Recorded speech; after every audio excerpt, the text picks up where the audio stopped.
The stars had never looked so close, yet felt so far away. Captain Jake Morrison stood on the bridge of the starship New Horizon, watching the massive space station grow larger on the screen.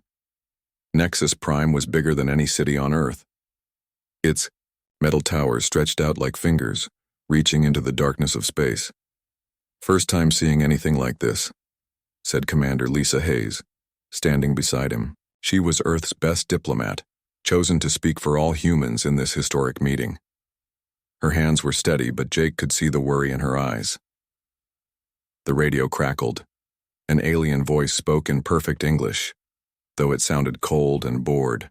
"Human vessel, you are cleared to dock at Bay 779. Follow the guide lights. Do not deviate from the path." Jake guided their ship through the docking process. Around them, hundreds of other ships moved through space like fish in a vast ocean. Some were so large they could carry entire cities. Others moved in ways that seemed impossible, bending and twisting through space itself. "Look at those ships," whispered Dr. Ben Carter from his station. He was Earth's top scientist for studying alien life. "Their technology is centuries ahead of ours, maybe thousands of years." The docking bay was enormous. Their ship, which had seemed so advanced when they left Earth, now looked like a toy next to the alien vessels. Strange creatures in environmental suits guided them to their parking spot. Some had 4 arms, others floated without legs, and a few looked like walking crystals. As they stepped off their ship, the gravity felt strange. The air smelled of metal and something else Jake could not identify. Alien beings moved around them, some giving curious looks, others completely ignoring the humans. A tall, blue-skinned creature approached them. It had large black eyes and moved with fluid grace. "I am Thylex of the Zephyrian High Council. You are the humans, correct?" Lisa stepped forward.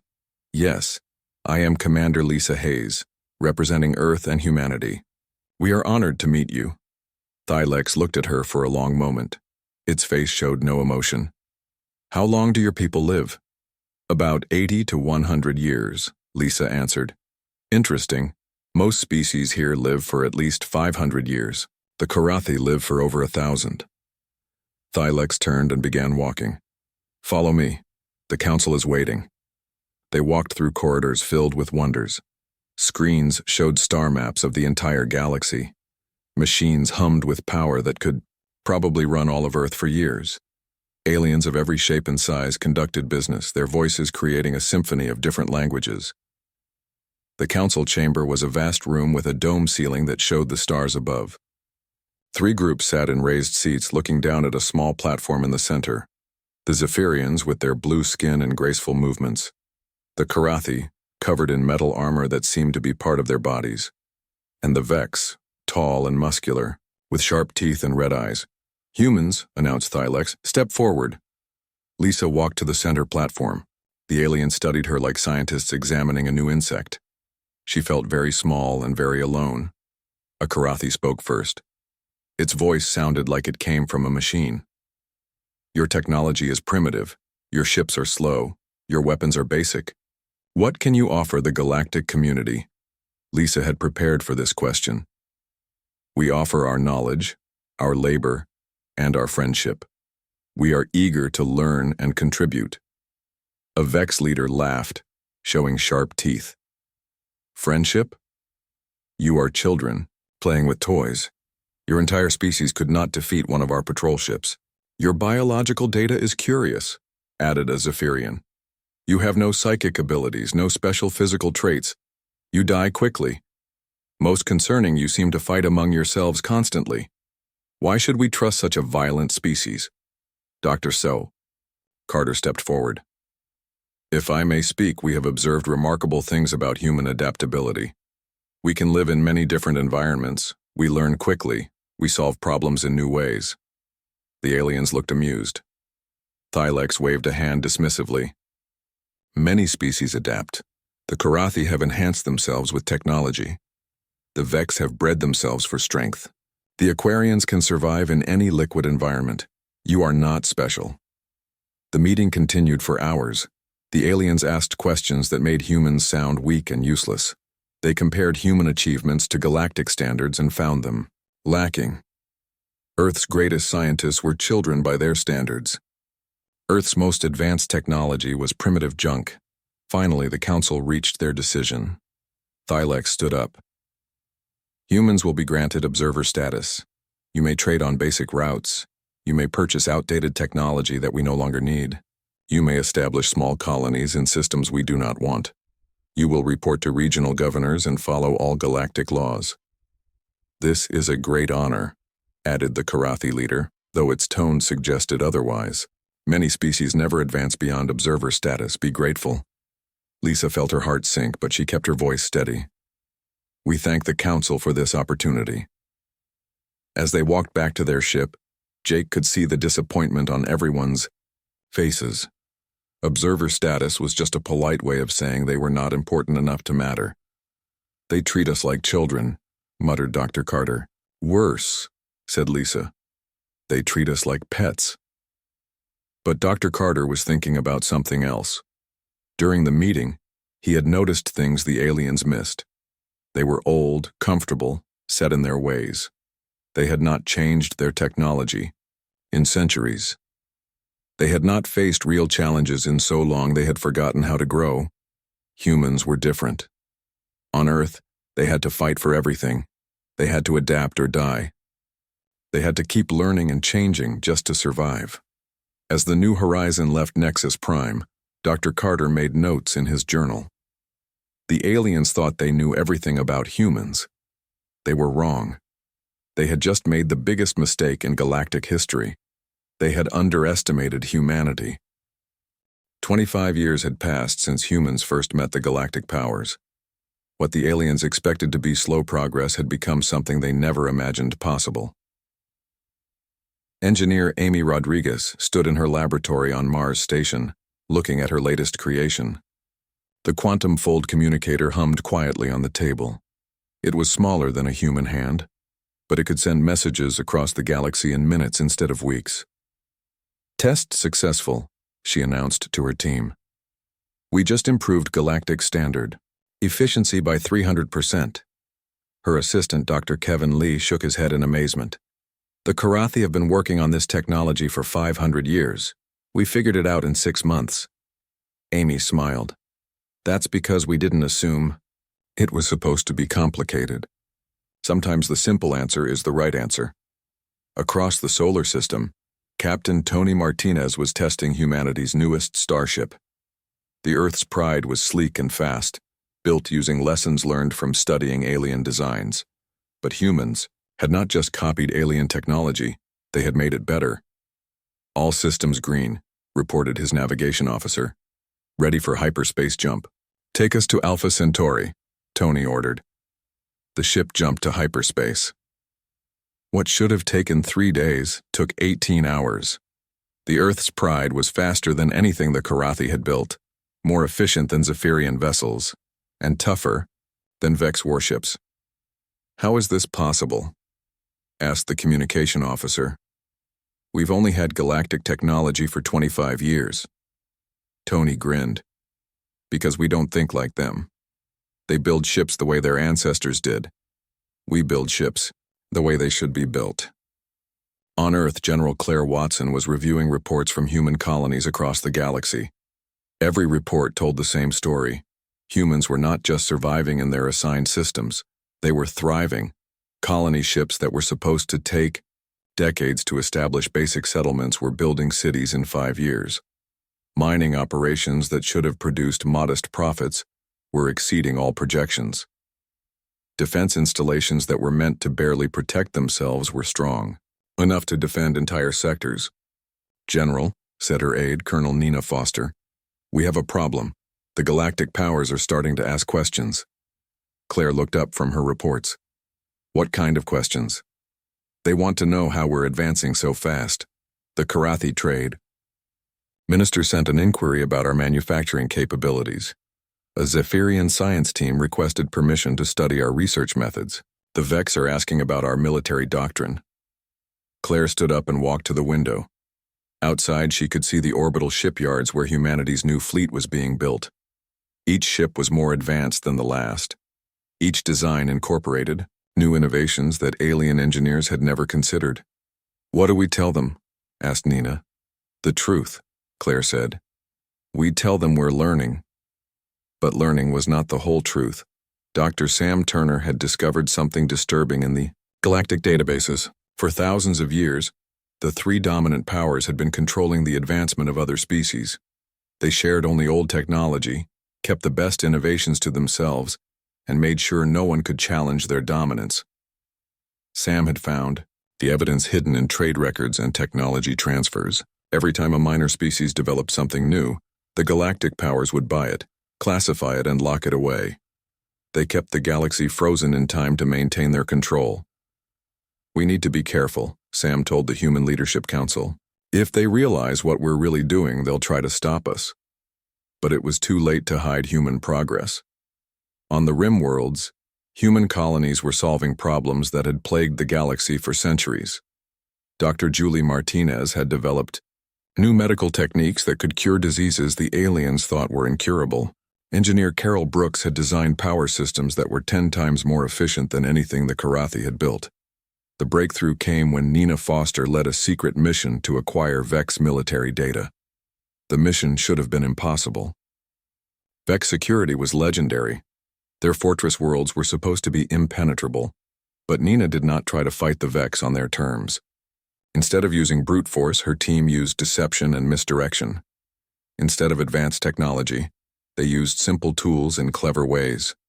Instead of following military doctrine, they improvised. The mission took 6 hours. When it was over, Nina's team had not only stolen the data they came for, they had also exposed weaknesses in Vex defenses that had gone unnoticed for centuries. "How did you do it?"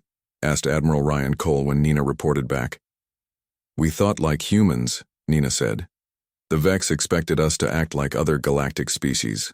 They prepared for conventional attacks, standard infiltration techniques, normal military thinking. We gave them something they had never seen before." Ryan studied the stolen data.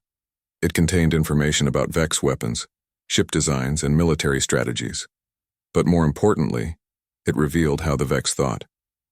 They were powerful, but they were also predictable. They had been using the same tactics for so long they could not imagine anything different. The same was true for all the galactic powers. The Zephyrians relied on their psychic abilities and assumed everyone else would try to match them. The Karathi trusted their advanced technology and believed superior equipment always won. The Vex used overwhelming force because it had always worked before. All of them had forgotten how to adapt because they had not needed to for thousands of years. Dr. Ben Carter presented his findings to the Human Council. Every galactic power has critical weaknesses they don't even realize exist. They've been comfortable for so long they've become blind to their own limitations. "And humans?" asked General Watson. "Humans are different," Ben said. "We evolved on a world where everything tried to kill us. We had to keep adapting or die. We never stopped learning because we never had the luxury of being comfortable." As the meeting ended, reports came in from across human space. Production was up. Technology was advancing. Colonies were expanding faster than anyone had projected. The human military was stronger than ever.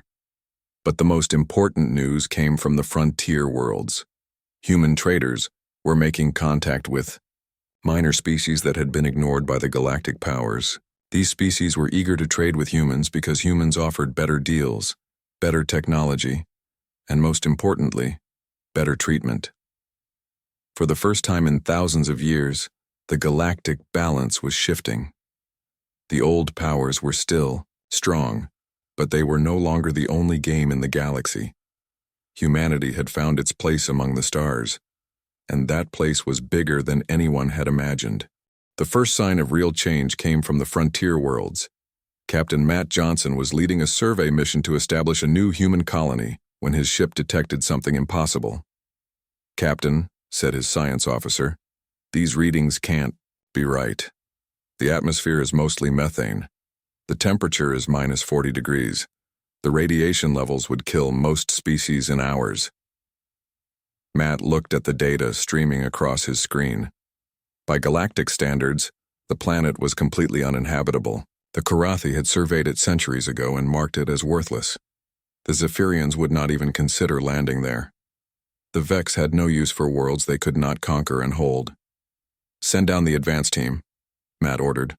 "Sir, the environmental suits might not be enough protection. Then we'll adapt the suits, and if that doesn't work, we'll adapt ourselves." Within 6 months, New Haven Colony was thriving. The human settlers had not just survived the harsh environment, they had learned to use it. The methane atmosphere provided fuel for their generators. The cold temperatures helped preserve their food supplies. The radiation, once filtered through their new shielding technology, powered their communication systems. News of the successful colony spread through human space. Soon, survey teams were claiming worlds that other species had written off as impossible. Humans were living on ice worlds, desert planets, ocean moons, and even in the vacuum of space itself. Admiral Rebecca Stone received the emergency call while reviewing fleet exercises. A Vex raiding party had attacked the mining colony at Kepler 7. The colonists were holding out, but they needed help fast. "How many ships do the Vex have?" Rebecca asked. 12 heavy cruisers and 2 dreadnoughts, reported her intelligence officer. "Standard raiding formation. They expect to overwhelm the colony defenses and take whatever they want." Rebecca smiled grimly. "Then let's give them something they don't expect. Alert the Third Fleet. We're going to show the Vex how humans fight." The Battle of Kepler 7 lasted 6 hours. When it was over, the entire Vex raiding fleet had been destroyed. Human casualties were minimal. The Vex had brought overwhelming firepower, advanced shields, and centuries of combat experience. It had not been enough. "How did we do it?" asked Captain Paul Anderson after the battle. Rebecca pulled up the tactical display. "The Vex fought the way they always fight. Big ships, heavy weapons, direct assault. They expected us to meet them head-on like every other species does. Instead, the human fleet had used speed and coordination. Small ships working together like a pack of wolves. Weapons that adapted their frequency to penetrate Vex shields. Tactics that changed faster than the Vex could respond. They're used to fighting enemies who think like them," Rebecca continued. "We don't think like them. We think like humans." The victory at Kepler 7 sent shockwaves through the galaxy. For the first time in centuries, someone had defeated a Vex fleet in open combat. The news reached every world, every species, every government. On Nexus Prime, the 3 galactic powers held an emergency meeting. "This cannot be allowed to continue," declared Vex war leader Krutak. "The humans destroyed an entire fleet. Our reputation for invincibility is at stake." Karathi Prime Calculator. Zex-9 processed the battle data. "Their technology should not have been sufficient. Our analysis shows they are using innovative applications of standard equipment. They are not following established combat doctrine." Zephyrian High Minister Thylex was more concerned about something else. "We attempted to scan their commander's mind during the battle. We could not establish control. Human thought patterns are too chaotic for our telepathic influence." This was the first time anyone had been immune to Zephyrian mental manipulation. For thousands of years, the Zephyrians had used their psychic abilities to control and influence other species. They could plant suggestions, read thoughts, and even take direct control of weak minds. Dr. Julie Martinez was studying this phenomenon in her laboratory on Europa Station. She had volunteered for the experiments after learning about the failed Zephyrian mental contact. "Try again," she told the Zephyrian researcher who was working with her. The alien concentrated, its large eyes glowing with psychic energy. After several minutes, it shook its head in frustration. "I cannot establish a connection. Your mind moves too quickly. Your thoughts change direction too often. It is like trying to grab water with my hands." Julie smiled. "That's because human minds evolved to deal with constant change. We had to think fast, adapt quickly, and always be ready for something new. Your telepathy works on species with ordered, predictable thought patterns.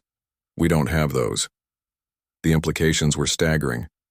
If humans were immune to Zephyrian mind control, then thousands of years of galactic manipulation could be exposed. Species that thought they were making free choices might discover they had been puppets all along. Meanwhile, engineer Carol Brooks was achieving another breakthrough. Working in the research stations orbiting Saturn, She had developed the first human-designed faster-than-light drive that did not rely on galactic infrastructure. Test run completed successfully, she reported to Earth Command. We can now travel anywhere in the galaxy without using alien hyperspace lanes. This meant humans were no longer dependent on galactic permission to explore. They could go anywhere, establish colonies anywhere, and trade with anyone. The galactic powers had lost their ability to control human expansion. Trade negotiator Alex Turner was already taking advantage of this new freedom. He was meeting with representatives from dozens of minor species that had been ignored or oppressed by the galactic powers. "What can humanity offer us that the Karathi cannot?" asked a delegate from the silicon-based Christech species. "Respect," Alex said simply. "We don't want to rule you or control you. We want to trade with you as equals. We want to learn from you and share what we have learned." The Christech delegate was silent for a long moment. "The Karathi have been our masters for 800 years. They take our minerals and give us outdated technology in return. They treat us like mining equipment." "We're not the Karathi," Alex said. "We're humans, and we remember what it's like to be underestimated." Within months, Alex had negotiated trade agreements with over 30 species. Each agreement was based on mutual benefit rather than domination. Each species gained access to human innovations, while sharing their own knowledge and resources. The galactic powers watched these developments with growing alarm. Humanity was no longer staying in their assigned corner of the galaxy. They were expanding, growing stronger, and worst of all, they were giving other species ideas about independence. The final straw came when the first human colony ship arrived in the galactic core. This region had been off-limits to all species, except the founding powers for thousands of years. It was their private territory, their symbol of ultimate authority. Captain Steve Wilson stood on the bridge of the colony ship Freedom as it emerged from hyperspace near the core worlds. Around them, massive Karathi battle stations powered up their weapons. Zephyrian mine ships moved to intercept them. Vex dreadnoughts launched from hidden bases.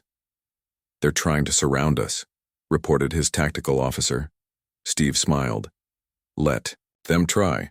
Send a message on all frequencies. Tell them we're here to establish New Geneva colony in the neutral zone. Tell them we have every right to be here under galactic law. And if they disagree? Then we'll remind them that galactic law works both ways. They wrote the rules, now they have to live by them." The three galactic powers demanded that the humans leave immediately. Steve refused. They threatened military action. Steve pointed out that the humans were in neutral space and had committed no crimes. For the first time in galactic history, the three founding powers found themselves in a position where they could not simply take what they wanted. Humanity had not broken any laws. They had not attacked anyone. They had simply gone where they were legally allowed to go. But everyone knew this was about more than one colony ship. This was about the future of the galaxy. The old order was being challenged by a species that refused to accept their assigned place. The age of human expansion had begun, and the galaxy would never be the same. The war began without warning. Admiral Chris Davis was reviewing colony reports when the alerts started flooding in across human space. Karathi battle fleets were attacking human mining stations. Zephyrian mine ships were trying to take control of human colonies. Vex dreadnoughts were moving toward Earth itself. "How many ships?" Chris asked his intelligence officer.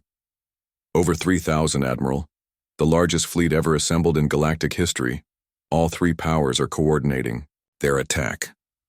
Chris studied the tactical display. Red dots representing enemy ships were moving toward every human world. The aliens had finally decided that humanity was too dangerous to ignore. "They think this will be easy," Chris said. "They think they can crush us like they've crushed everyone else for thousands of years." "Sir, their combined fleet outnumbers us 10 to 1. Their technology is more advanced. Their ships are bigger and more powerful." Chris smiled grimly. "Then we'll have to be smarter. Alert all fleet commanders. Execute Plan Wildfire." Plan Wildfire was unlike anything the galaxy had ever seen. Instead of meeting the alien fleets in traditional formation, human ships scattered like leaves in the wind. Small groups of fast ships struck at supply lines and communication relays. AI-controlled drones attacked from unexpected angles. Entire fleets seemed to disappear, only to reappear behind enemy formations. The aliens had planned for a conventional war. They got chaos instead. Captain Frank Miller commanded one of the human strike groups hitting Karathi supply depots. His mission was to steal rather than destroy. Every piece of alien technology his team captured was immediately studied, copied, and improved. "Target acquired," reported his weapons officer. "Karathi supply station lightly defended." "Take it intact," Frank ordered, "and send a message to the slave workers inside. Tell them humans are here to liberate, not conquer." The attack lasted 20 minutes. When it was over, the human team had captured the station, freed 200 alien workers from various oppressed species, and acquired enough Karathi technology to upgrade their own ships. "Why did you free us?" asked a worker from the tentacled Hydric species. "We are nobody. We are property." Frank looked at the creature with its sad, hopeful eyes. "Nobody is property. Everybody deserves freedom. That's what humans believe." Similar scenes were playing out across the galaxy. Wherever human forces encountered oppressed workers or enslaved populations, they offered the same choice: freedom and partnership with humanity, or continued servitude to the galactic powers. Most chose freedom. Dr. Helen Rogers was working around the clock in her research facility on Titan. Her breakthrough in human enhancement technology was giving the species an even greater advantage in the war. "Test subject ready," announced her assistant. The volunteer was a colonist from one of the methane worlds. His body had already adapted to the harsh environment, but Helen's process would take that adaptation to the next level. Beginning enhancement. "Sequence," Helen said, activating the medical pod. 6 hours later, the volunteer emerged completely transformed. His body could now process any atmosphere, survive in any temperature, and resist radiation levels that would kill most species. But more importantly, the enhancement was permanent and could be passed on to his children. "How do you feel?" Helen asked. The volunteer flexed his hands, testing his new capabilities. "I feel like I could live anywhere in the universe." "That's the idea," Helen smiled. "No environment will ever limit human expansion again." On the front lines, General Pete Morris was coordinating Earth's defense against the largest Vex assault in history. 200 Vex dreadnoughts were approaching the solar system, confident that their overwhelming firepower would end human resistance once and for all. "All defensive platforms online," reported his tactical coordinator. "Fleet positioning complete. We're as ready as we can be." Pete looked at the incoming fleet on his display. Each Vex ship was massive, heavily armed, and crewed by warriors who had never known defeat. By every military calculation, Earth should fall within hours. "Sir, the Vex commander is demanding our surrender. He says resistance is futile." "Tell him," Pete said calmly, "that humans don't know the meaning of futile." The Battle of Sol lasted 3 days. The Vex came expecting easy victory and found instead the fight of their lives. Human defensive platforms used gravity weapons that pulled Vex ships off course. Swarm fighters attacked from every direction simultaneously. Space mines that appeared to be empty asteroids exploded when enemy ships approached. But the most shocking moment came when half the Vex fleet suddenly stopped fighting and turned on their own forces. "What's happening?" demanded Vex Fleet Commander Thrakus. His communications officer looked confused. "Sir, ships 7 through 93 are no longer responding to orders. They're attacking us." "Impossible. Vex warriors are loyal unto death." What Thrakus did not know was that human agents had been in contact with Vex crews for months. Not all Vex supported their empire's aggressive expansion. Many were tired of endless war and constant violence. When humans offered them a chance to build something instead of destroying it, thousands of Vex warriors chose to switch sides.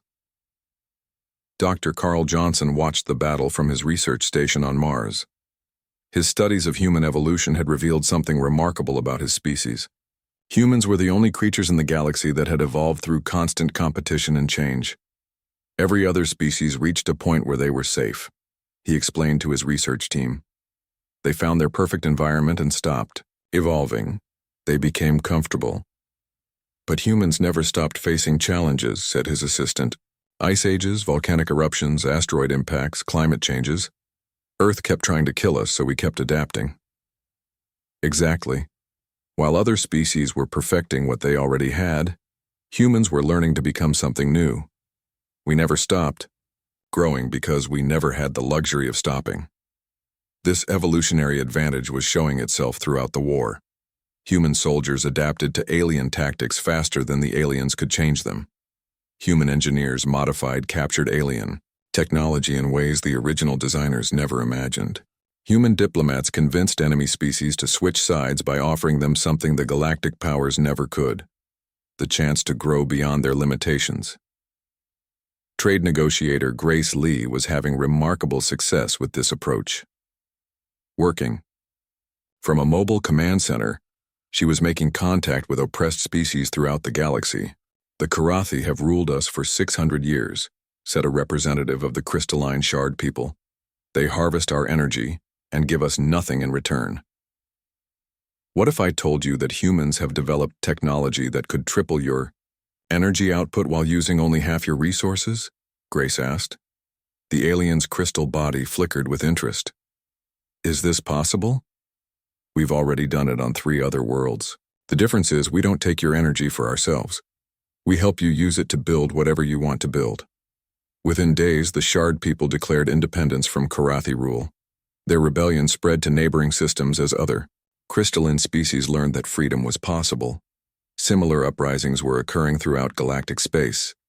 The 3 founding powers found themselves fighting not just humans, but dozens of their former subjects.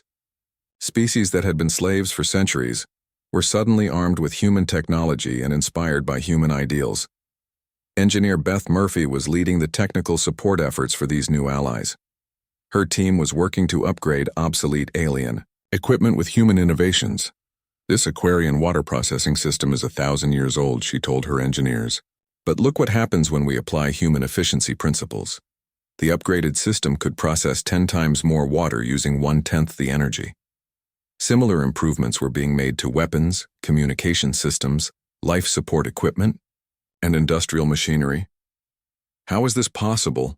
Asked an Aquarian engineer.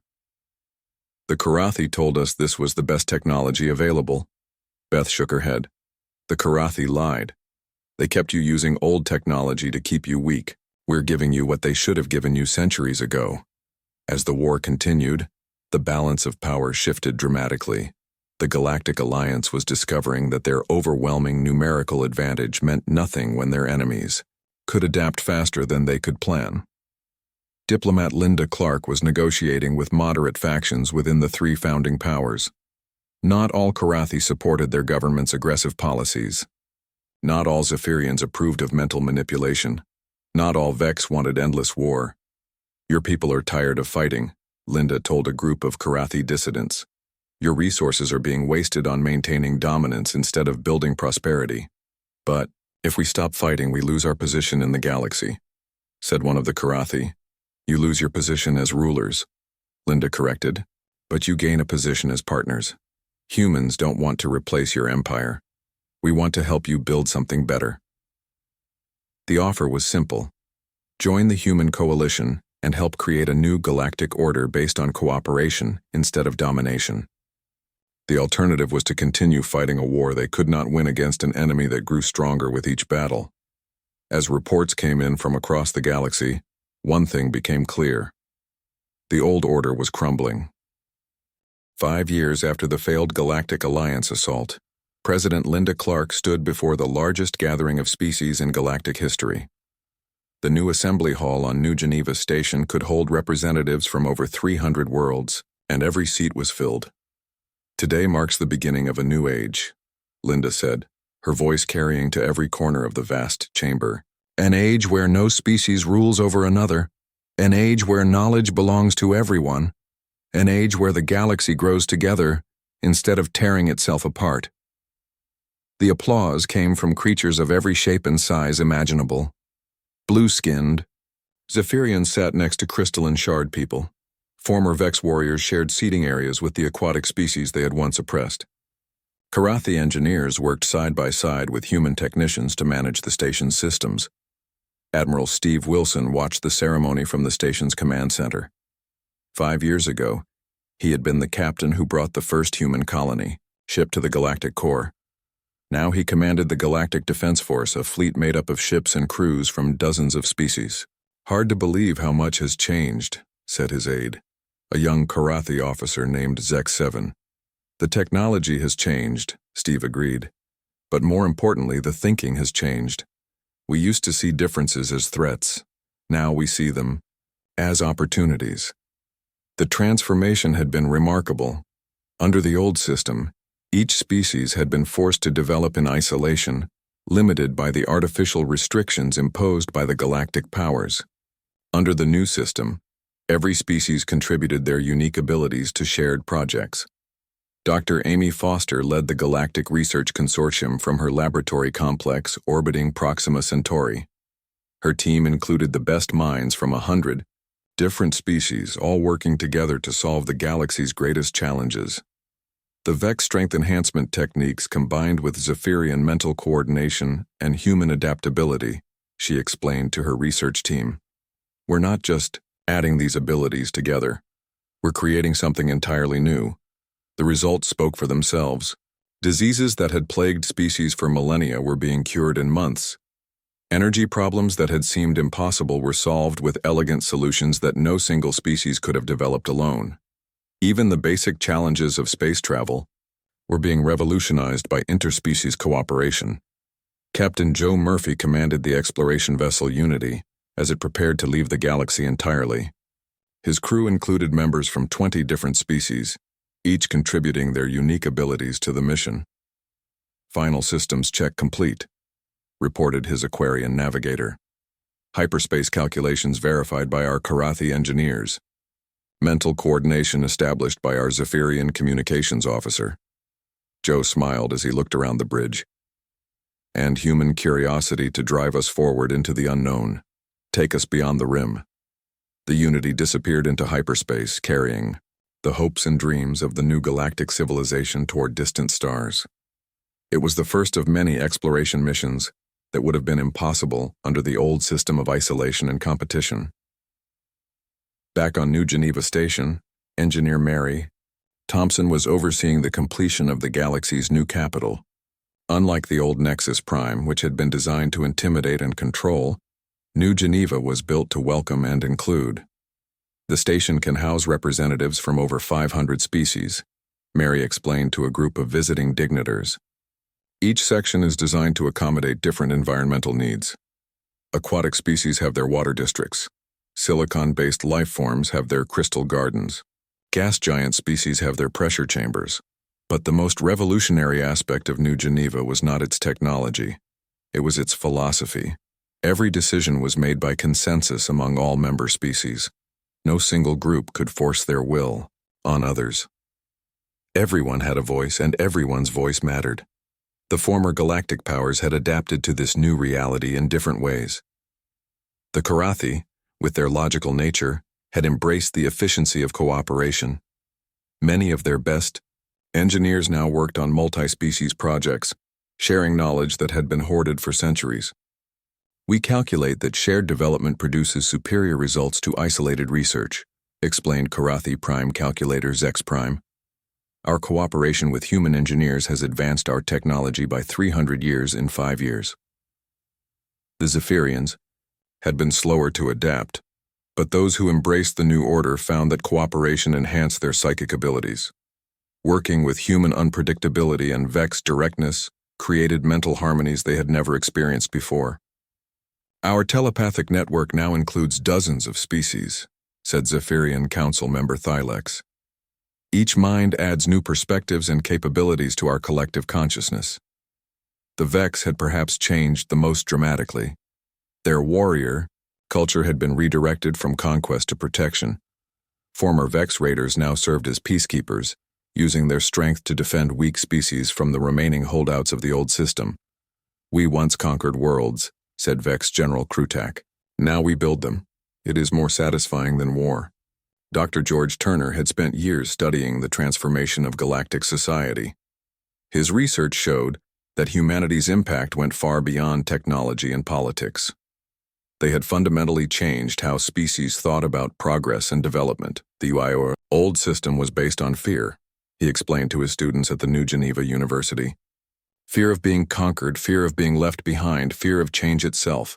The new system is based on hope. Hope for improvement, hope for cooperation, hope for a better future.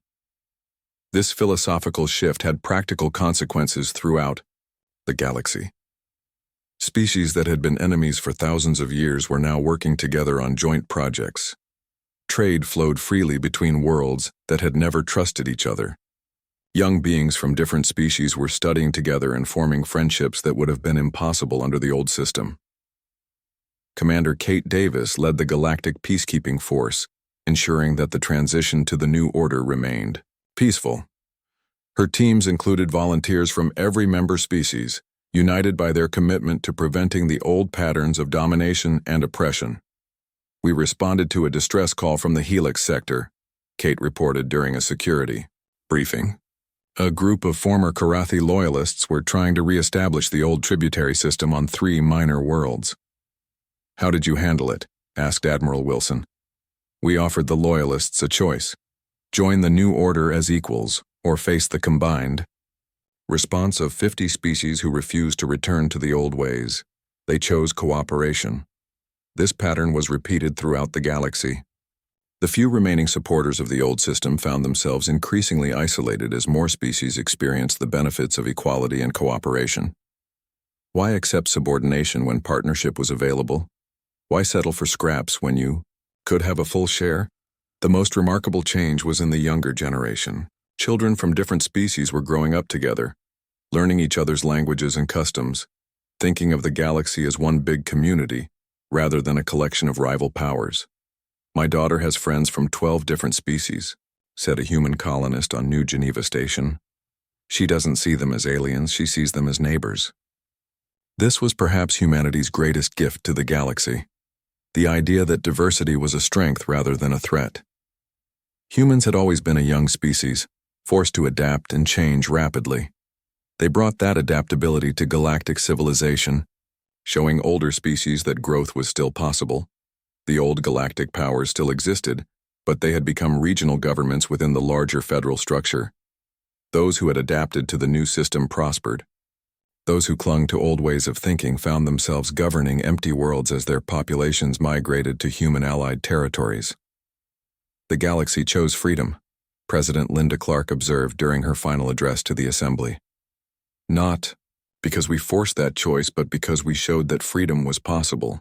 As she spoke, reports were coming in from the exploration fleets pushing beyond the galactic rim. New worlds, new species, new possibilities for growth and development. The galaxy that had been stagnant for thousands of years was expanding again, driven by the same curiosity and adaptability that had brought humans to the stars. The transformation was complete. What had begun as a species dismissed as insignificant had become the catalyst for galactic liberation. Humanity had not conquered the galaxy. They had taught it to conquer itself, to break free from the limitations that had held it back for millennia. The stars had never been closer, and for the first time in galactic history, they belonged to everyone. On the wall of the assembly hall, inscribed in the languages of 300 species, were the words that had become the motto of the new galactic civilization: adapt, advance, achieve together.